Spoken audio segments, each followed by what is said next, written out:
So continuing on in this planning phase, we're interested in how we initiate the projects, the statement of work, and also how do we come up with the charter.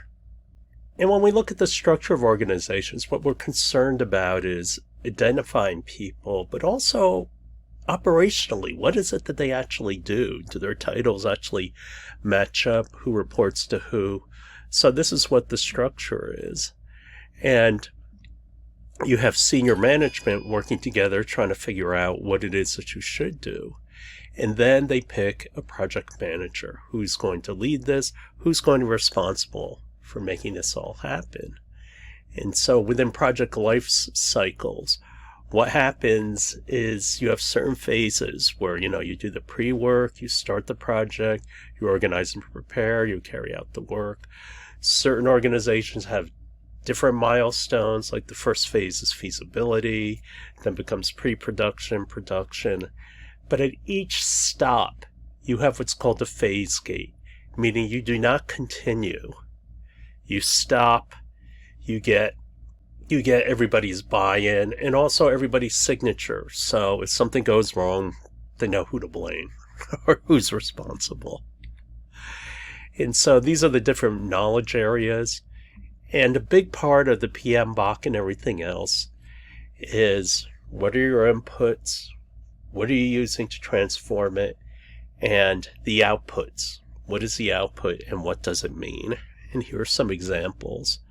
So the project management plan, these are all the pieces that go into it. In particular, you're interested in the scope baseline and also the schedule baseline. Meaning, okay, this is our initial plan, this is where we start. And you want to know the baseline because as changes come in, you want to have something to compare to. Here are the knowledge areas of the 5 phases that we go through in this class, and what brings them all together is integration. So in the planning phase, everything revolves around the triple constraint. You're interested in the scope and what defines the scope, or what are those tasks? And what's the work breakdown schedule? And what is the statement of work? What is it that we're actually going to do? Then you have resources in terms of staff. You have resources in the sense, do you have processes that already exist? Schedule is time, and naturally you care about quality. But what it all also comes down to is you're concerned about risk because there's uncertainty. So how are you going to handle the risk? Because you don't want bad things happening to you. Okay, so project scope is about the content as well as the outcomes. And scope management is how you control a project that way. And so here's the layers of it, from the scope statement to work authorization to scope reporting to control systems. And then you have the closeout.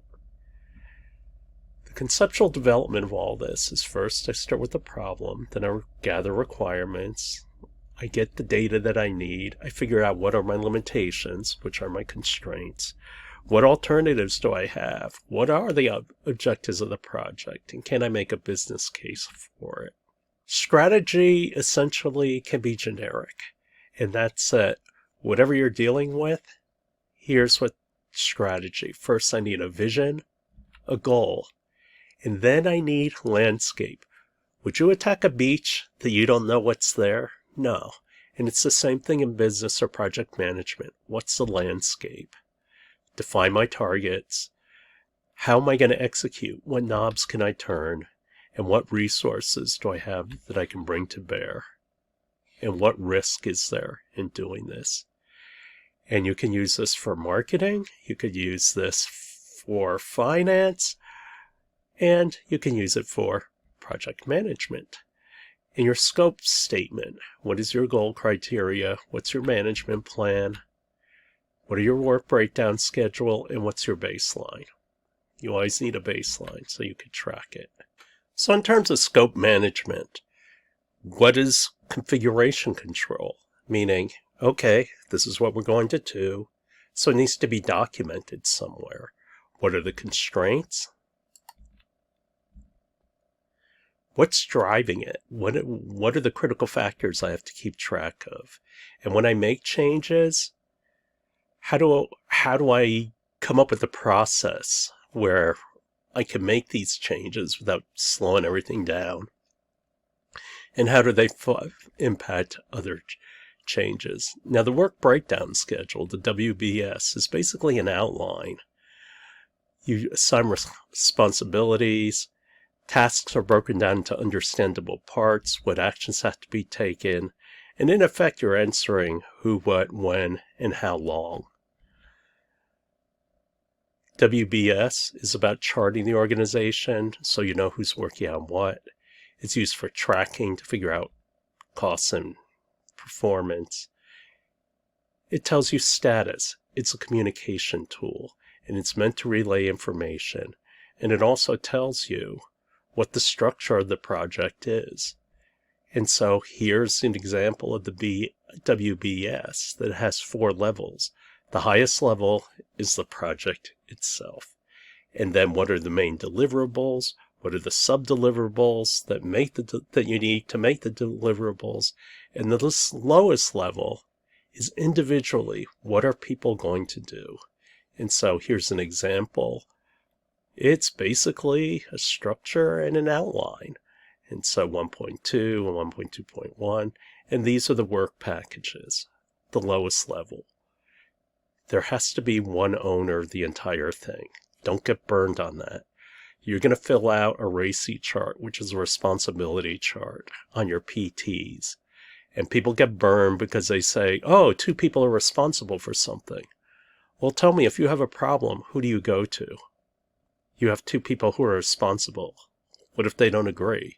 No, you have to have only one person. And so each of these is kind of like its own little miniature project.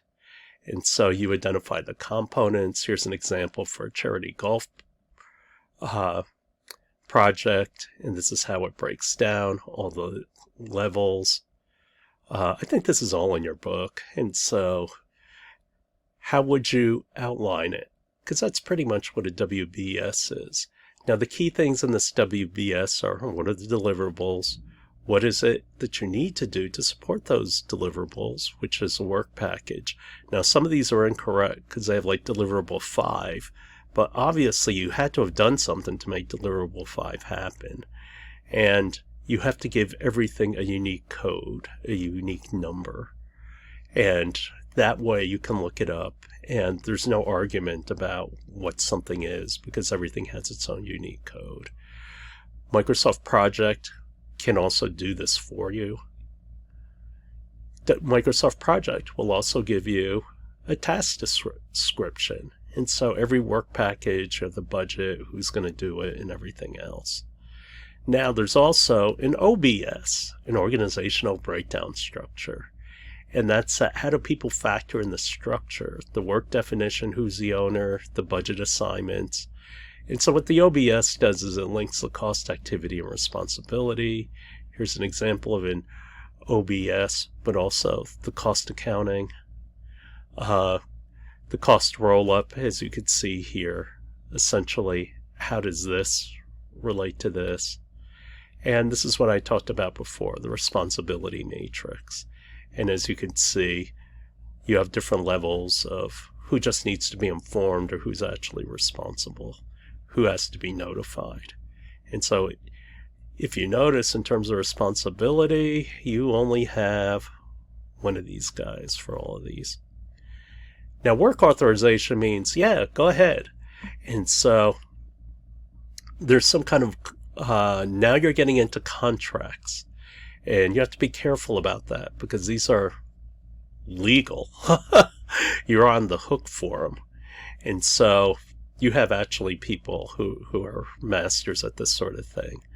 And so contracts, they could just be lump sum, meaning, okay, we're going to pay you this much and you have to deliver this. Or they could be what's called cost plus, meaning we don't know how much it's going to cost, but we'll do it. Plus, we have a right to make a profit.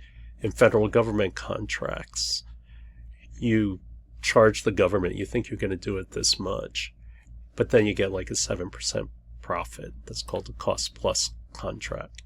Now, in terms of scope reporting, you have to tell the cost status, the schedule status, and technically how you're performing. That's typically what goes into scope reporting.